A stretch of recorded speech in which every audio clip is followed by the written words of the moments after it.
believing in human sacrifice. God, he realized human beings are so wicked.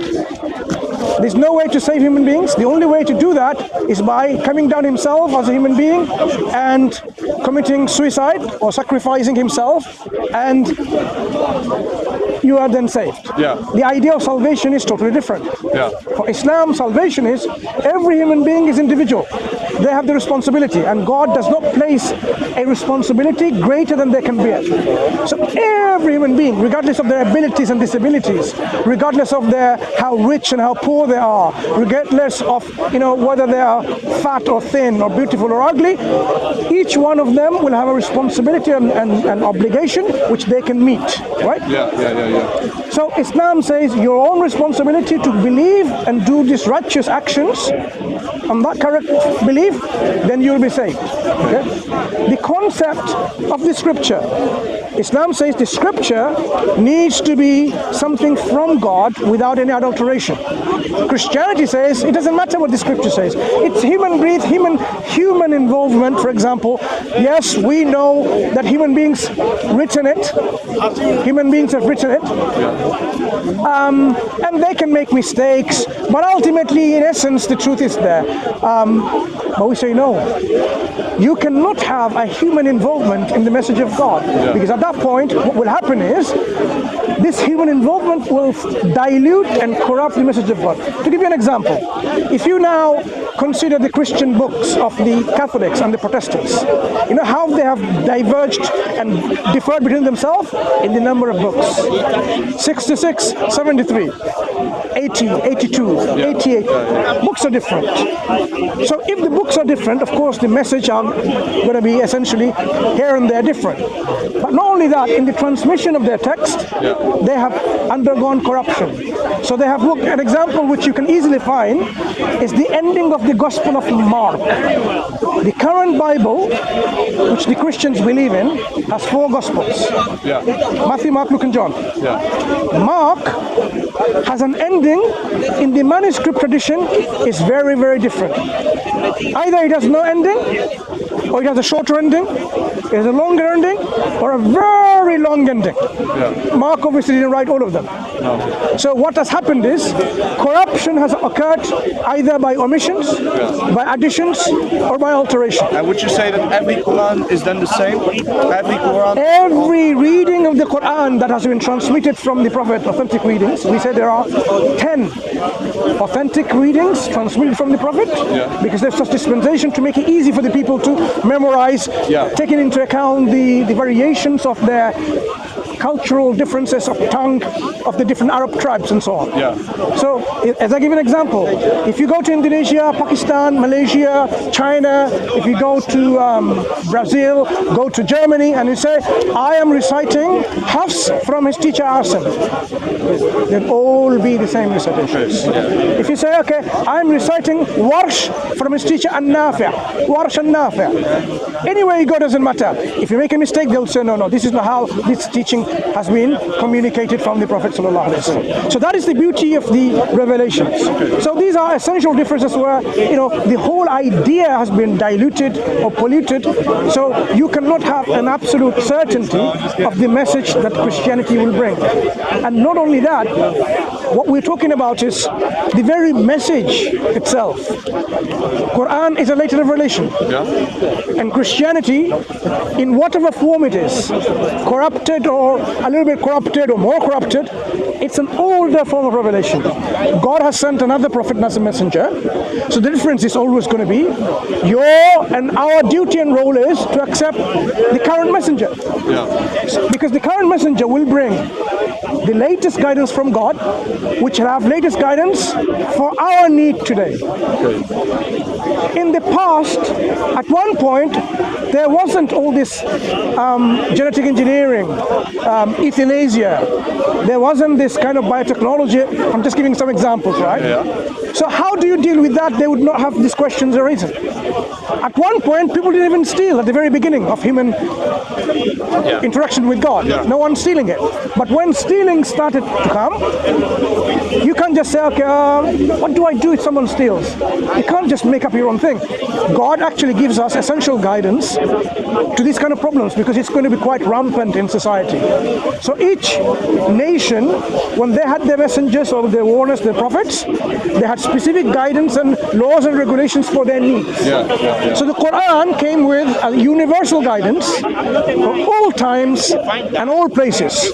That is a unique difference from every other book that survived in whatever form it survives today. Because it is now a complete universal guidance. In the past, it was all localized. Was Prophet Moses, in what you remember from history, was he sent to the Indonesians? No, he was sent to the Israelites, the Bani Israel, Moses. Was Ibrahim, the Prophet, was he sent to the English? Of course not. So it was a localized message. But if you ask the Muslims, who was Prophet Muhammad sent to?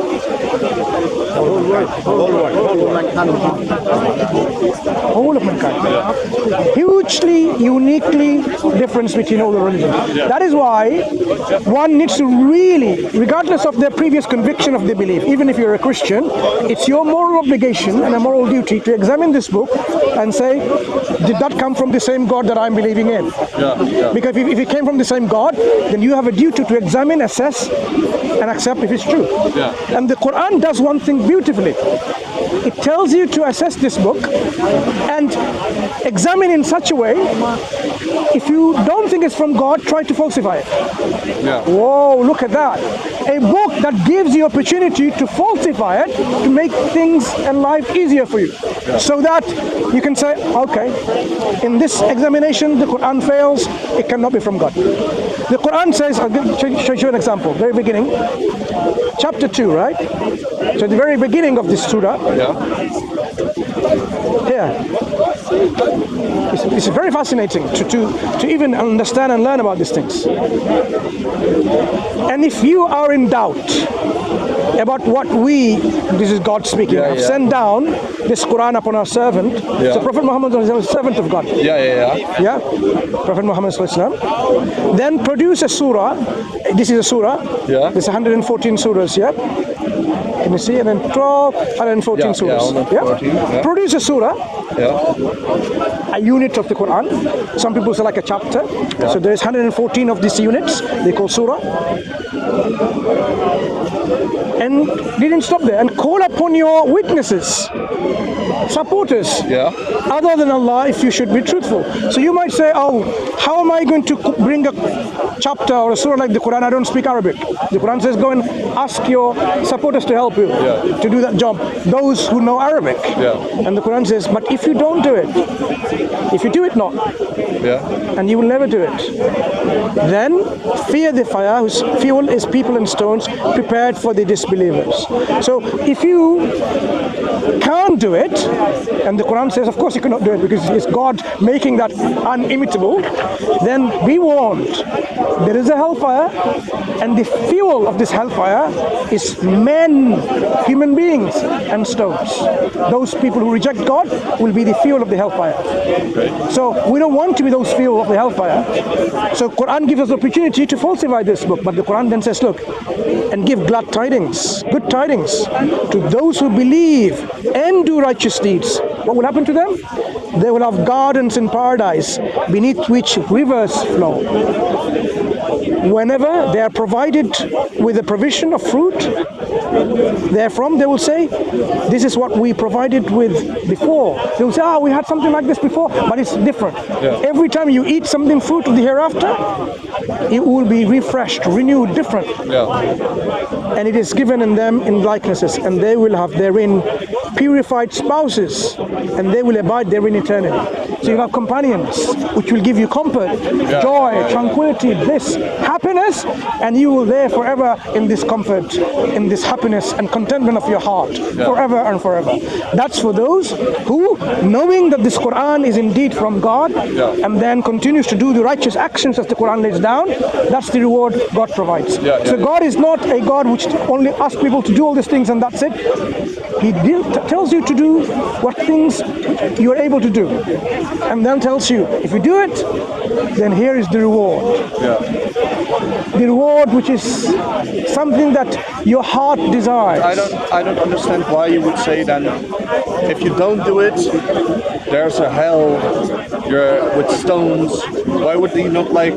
Because he's given you free will, and are you being grateful with the free will that you've had? So when, for example, God created us. Yeah. Let me give you another example to start with. You have lots of organs in your body which are essential for your everyday living. Yeah. Your heart is pumping blood around the body. Yeah. Yeah? If you run into an accident, your friends take you to the hospital, and they realize some parts of your body is failing. Kidneys gone, blood's coming out of your body, you're going to die soon. Yeah. He gives blood, he gives a kidney, and you wake up 3 weeks later, and you see someone sitting, a nurse, telling you, oh, thank God, come back from this coma. And you say, what happened? And then she says, this is what happened. See those guys upstairs? If it wasn't for them, you'd be dead by now. What would you say to them? Thank you. Thank you. You'll be grateful. Yeah. So this is the gratitude you'll give because someone has saved your life and given you something that will make your life living again. Okay. God gave us 2 kidneys. But if I don't say thank you to them, they wouldn't resent me for their They don't care. They did this because they are kind and compassionate and good people of good heart. Why then would God not just give the people that believe in Him a paradise, but the people that don't believe in Him, He doesn't. He's got a point to make. Yeah, God has given us some good qualities and honored us as a human being with those qualities. Yeah. And He has given us free will. With that free will, we can keep those good qualities in a good manner. I mean, cultivate those qualities within us. Show is in our action, and ingrain in our own selves, in hearts and minds, and then reflect those in actions. And other option is that with our free will, we act like bad in the worst kinds of people. So then we will destroy those good qualities which God has given to us. Okay. So the point when we are misusing those good qualities, we are the worst of the creatures. Given all the good qualities, we are denying those and acting irresponsibly. So we do not deserve to be in the place of honor. Okay, but that is. Yeah, so inevitably we have identified ourselves to be bad. Yeah. Now, what place should there be for bad? Yeah. So let's continue before we go into the consequences now. So the natural reaction from you when you realize these 2 gentlemen saved your life, it's a moral obligation on you, really, actually on yourself, to be thankful and grateful to them. Yeah. It's not that they want your thanks. Even if you said get lost, they don't mind because they are good people essentially. From their good heart and the goodwill, they saved you. They don't need your thanks. But it was your moral obligations, your moral duty to be grateful, right? Right. So God has given us all of these capabilities of what is good and what is bad, instilled in our hearts and ourselves to develop ourselves, because He doesn't want us to only live our life in here. He could have given this life with the free will, and you do whatever you want. But He wants us because He loves the one which He created. He wants you to be in a better place forever. But He doesn't. But think about it. But He doesn't want you to go to that place while you're not ready and not deserving of that place. So, for example, to give you another mundane example. Imagine now someone loves you so much, your wife, right? So much. You realize they love you so much, right? They love you so much. And you say, okay, I know it. Well, I'm not going to reciprocate this love. I'm not going to say anything. I'm not going to do anything. I'm not going to show and express my love in any way, shape or form. You can do that. But you will realize that you actually had a response to love, because love is give and take.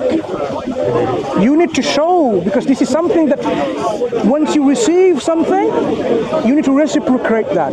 It's an equation that you cannot avoid. It is something that is ingrained within your own self, and you realize that it is how it's meant to be, because because it's like your obligation. For example, if someone saves me and I do nothing, then you will feel something in your heart like, why did I not even say thank you, and so on and so forth, right? So this is instilled within ourselves. This is how makeup is. We may want to cover it up and say, I'm not going to do anything, but you know very well.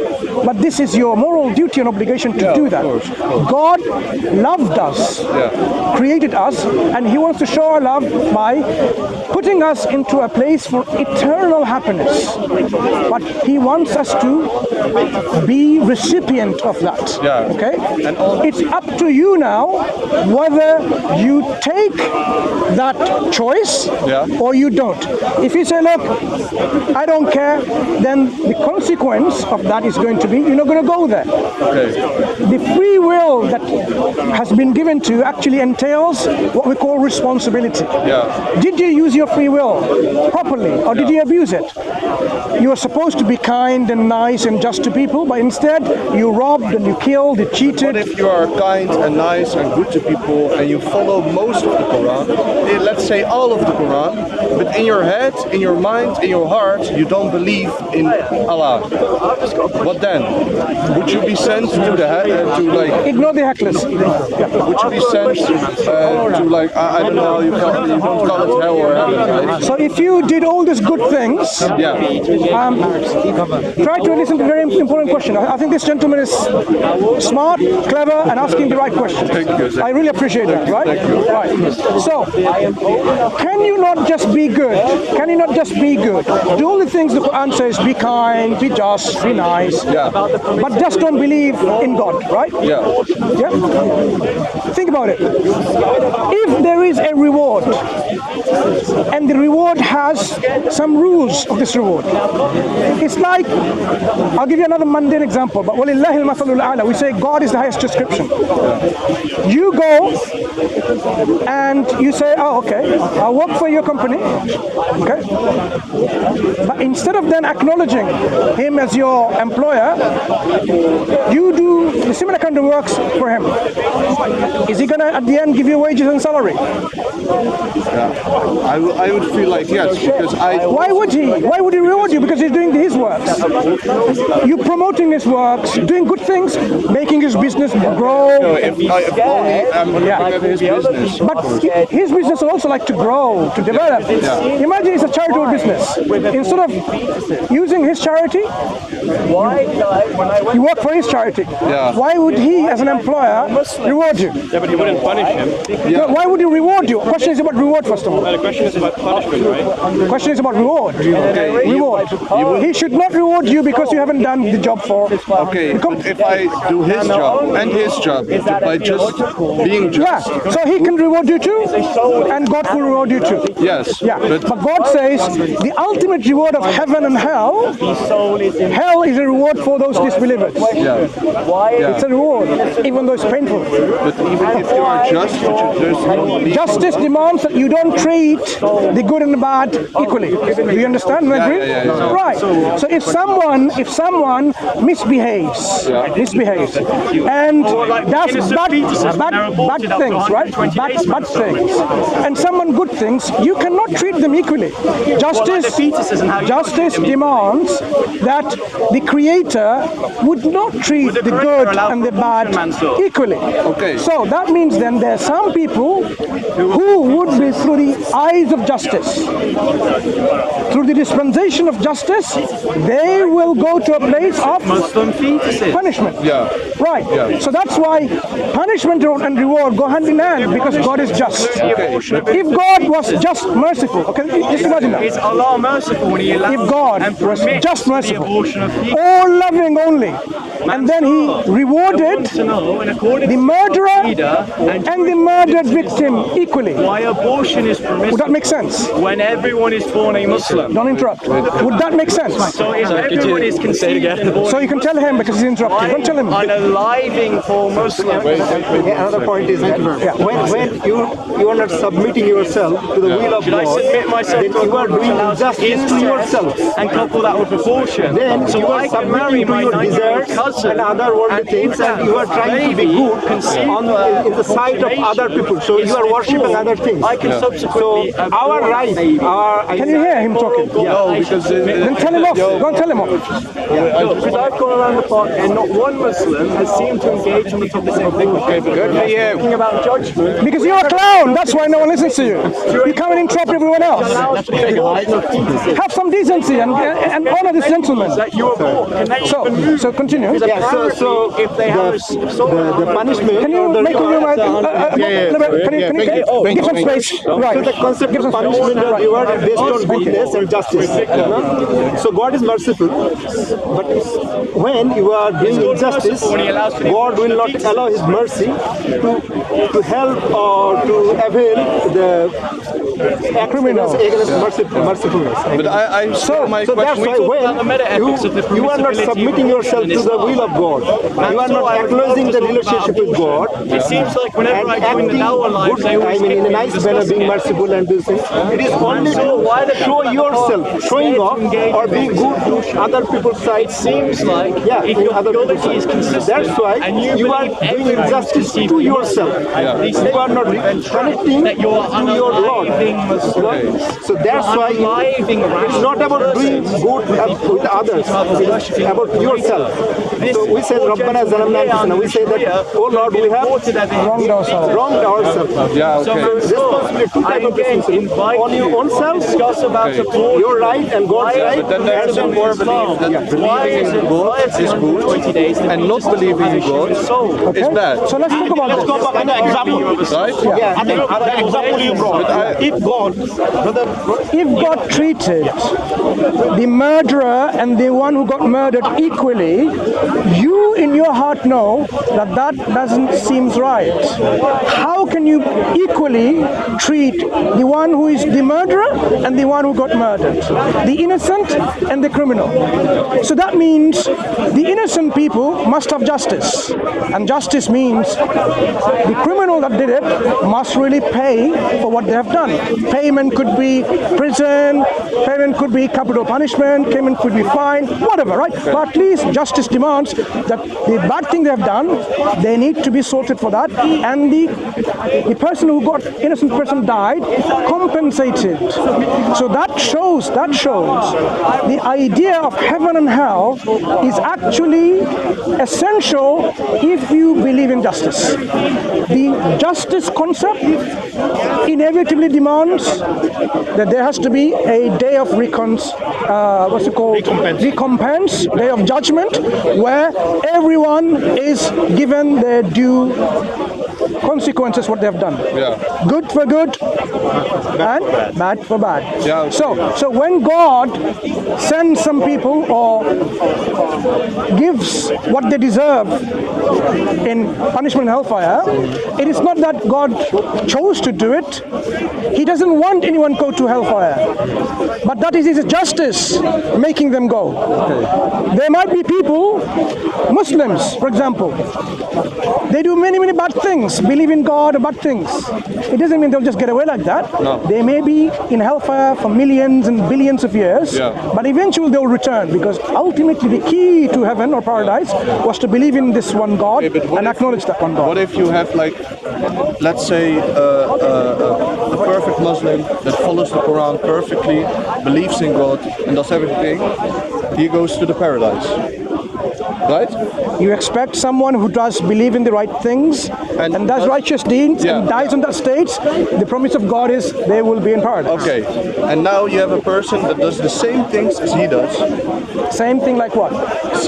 Same things, just everything. Like, the same, be kind, be possible. Maybe even like praise to God. Maybe he prays every day, 5 times a day. Okay. He prays, but he doesn't doesn't believe in God. How can he pray to God if he doesn't believe in God? He just does it for his family, for the tradition. Then he's not being sincere, is it? Sincerity is very important. If you want how you will be treated, you need to sincerely. For example, now, just give brother. Oh, sorry, brother. Oh, sorry. And I don't mean it. No, I'm really sorry. Please forgive me. You'll be different. Now I'm meaning it. Yeah. He will forgive me. Yeah. But initially when he saw that I was doing all of this, he'll say, you don't really mean that, sorry, your apology is not accepted. So we need to have this kind of sincerity in the actions that we do. Yeah. So that person you are saying needs to be sincere to himself and sincere to his creator or her creator. Yeah, but he doesn't believe in the Creator. If he doesn't believe in the creator, then how can he pray to this creator? Then he's actually making a mockery out of it. Do you believe in Teenage Mutant Ninja Turtles? No. Would you pray to them? No, I wouldn't. Exactly. It's not something that will make sense to you. But it's not also not a thing. I think Like a lot of people, let's take Christianity. A lot of people get baptized, for instance, not because they initially believe in God or something, but just because the tradition and their family and the whole like society around it. So I would understand that there are also people who just pray to God just for the society, for the Just because they have to pray. because they feel like Very good question. and they feel like it's the right thing to do, but they don't believe in God. They won't. So you say they won't go to paradise. So just what's because of that happened fact. is they're following a culture. Imagine the trend is you worship Harry Potter, Yeah. right? And everyone does it. Oh, let's worship Harry Potter. Let's Yeah. dance around and so on, right? It's a trend. They do that. But the reality is they have given an intellect. And their intellect, they need to use it. Yeah. If they did not use their intellect and started worshipping Harry Potter or this tree because it's fashionable to worship a tree, then they have failed to use and exercise the intellect properly. Yeah. And based on that, their judgment will be. God will, in fact, let me show you. Well, look, questions like this, look, here.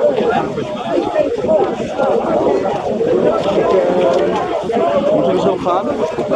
5 uur bijna. Nee, we moeten zo gaan.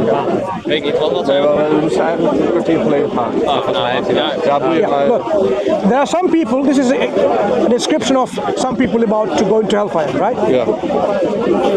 And for those who disbelieve in the Lord and is the punishment of hell, wretched is the destination, when they are thrown into it, they hear from it a dreadful inhaling while it boils up. Yeah. The whoosh, whoosh. Yeah. You can imagine it's really, hellfire is really a very, very, not to go to place. It almost bursts with rage, this hellfire. Every time a company is thrown into it, its keeper asks them, did they not come to your warner?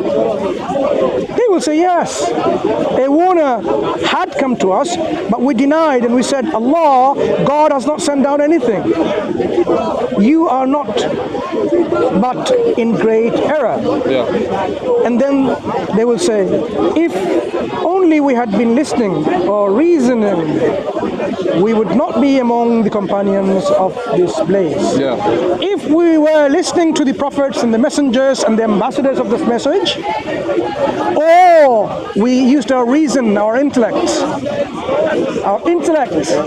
we would not have ended up there. So those people who are culturally following something what is good,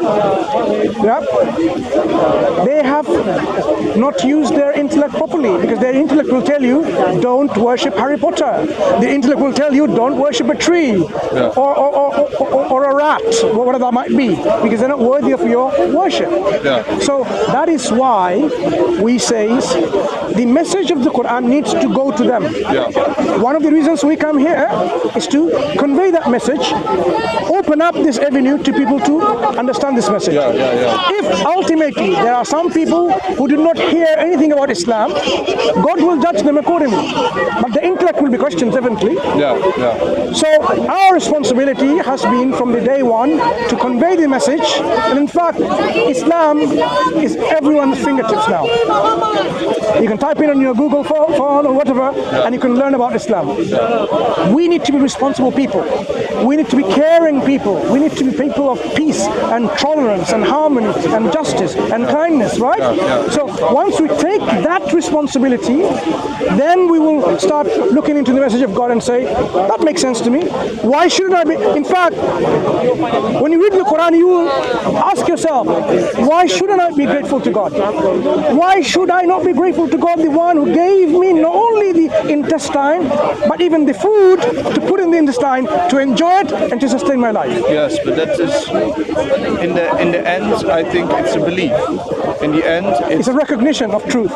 yeah. Belief has to be based on something. The Quran gives you a foundation of belief, which is based on such a solid foundation that your heart and your mind, your intellect will agree with it. But some people read the Quran and don't believe in it. Some people can read the Quran and not believe in anything. They will be judged accordingly. Because belief is not something to be forced upon people. Belief is a matter of choice of one individual. So imagine now you realize he's your friend and you say, I don't care. You can call yourself my friend, but I don't believe in it. Up to you. It's all up to you. But the recognition is, you know that he's been your friend. You know that he's always been your friend. He always cares for you, looks after you. He will even die for you. Well, you can just simply say, I don't consider you my friend. You can do that. But there will be something what we call, you will not be truthful to yourself. So the recognition of the truth is of a paramount importance. Islam tells us that our heart already knows that there's a creator. We call that in Arabic word called fitra. Fitra. It's a natural disposition when everyone knows that there's a creator. Even children, when they grow up, if they were not conditioned by the society, they would know there's a creator. Studies have been done, right? A book is called Born Believer. Is it Justin Barrett? It's worth read from a scientist, PhD scientist, who explores the belief among young children. Why do they have this kind of belief? Because that's already built in. It's hardwired within you, programmed within you. So that, the Quran says, so that you don't then question, oh, I didn't know anything about God. Oh, it was my forefathers, they believed differently. What happens is, the societal conditioning makes us not to see this truth. It's like, you want to see yourself in the mirror, how smart you look and so on, but your mirror is so dusty. Would you be able to see yourself in the mirror? You won't be able to, because there's a dust that's accumulated in the mirror. Your heart also can accumulate all of these things, which acts as a barrier to the truth. And every time you do something bad, this is what our Prophet ﷺ said, every time you commit something what we call a rebellion against God, against His will, something that you do bad, in the technical language it's called a sin. If you do something, a black spot gets on your heart. You do another one, another black spot, and that will cover your heart so much that it will be impervious for you even to see the truth. So our responsibility as decent human beings is to rectify ourselves regardless of whatever, as a human being, not to have any kind of bad behavior and belief in ourselves. And once we remove all these bad things from our belief and actions, we will be easy recipient of God's grace and mercy and His guidance. Guidance will come to us and we'll be recipient. For example, if you say, okay, give me guidance, but if your heart is not ready upside down, I won't be able to. It's like this.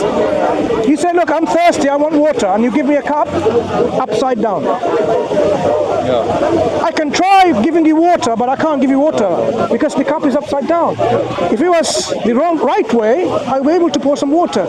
If your heart is not tuned and aligned correctly, meaning you're not really sincere and you're really, really wanting it, then you'll never receive the guidance from God. So that's why God says, Inna Allah la yahdi, surely God does not guide, and He gives the categories of people: the oppressors, the liars, the people who are unjust, and so on. It's essential. So there's a whole principle at work. That's why some people, it's easy for them to accept Islam. But others, they have become so much black spot in their heart, metaphysical black spot in their heart, that even though see the truth, they don't get it. They become impervious to guidance. So that is something that is essential for us to realize, and this is the process of one's journey in accepting the truth. Sincerity, truthfulness, love for the truth, and being unbiased as much as you can. Because bias can really make you not accept the truth at all. Like you'll say, oh, how can I believe in an Arabian prophet? I am German. I am English. You see, that's why I took the book. That's why. Why I so took what I'm saying is, the Quran. What's your name? Milan. I'm Mansur. Milan. The Quran takes each individual for themselves, and it will speak to you. And when the Quran speaks to you, that's the point for you to respond. Not to me, not to them, but to the one who created you and gave you this communication. You need to respond. So when you read the Quran and the Quran speaks to you and you realize, yes, you need to sincerely respond to that call. And no one can help you when you respond to that call. It has to be your call. Because that's where your test is going to be. Did you respond to this call? Did you accept it, or did you become stubborn and arrogant? And you said, I don't have time for that. I'm so busy now with my hashish, marijuana, ganja, my boyfriend, my girlfriend, my this and that. Or are you going to say, look, this life is momentary, temporary. I'm not going to live for more than 130 years. Do you know anyone who lives more than 130 years? Well, more than 120 maybe. Some people in very organic villages, they live quite long. But that's 130 maybe maximum. Hellfire is not 130 years. Not 1 million, not 1 billion, not 1 zillion, not 1 Googleplex years. Do you know what a Googleplex is? 28 zeros or something. Heaven, paradise, eternity. Hellfire, eternity. Where do we want to go? Do we want happiness? Yes. Do we want happiness for 120 years, or do we want happiness forever and forever? Forever and forever? So a wise person like yourself, Milan, knows where our priorities should be. Our priorities should be. Way to end, because we have to go. Thank you. Pleasure speaking to you, and to you. Do reflect on it. I will invite you to Islam, because that's where the truth is, my friends. Have a good day, guys. Take care. Thank you.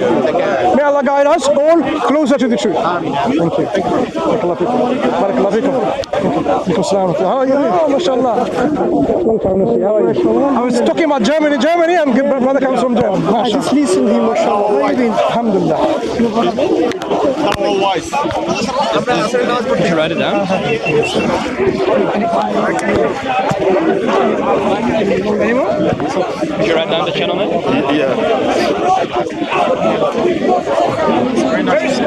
I'm just curious. I want to see. Yes. I'm helping you.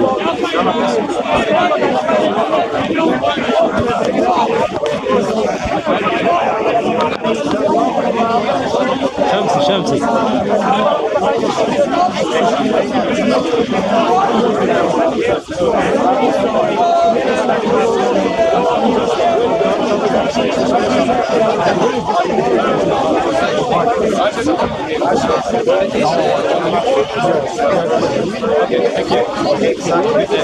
I'll send you a couple of boxes. Short game, long game.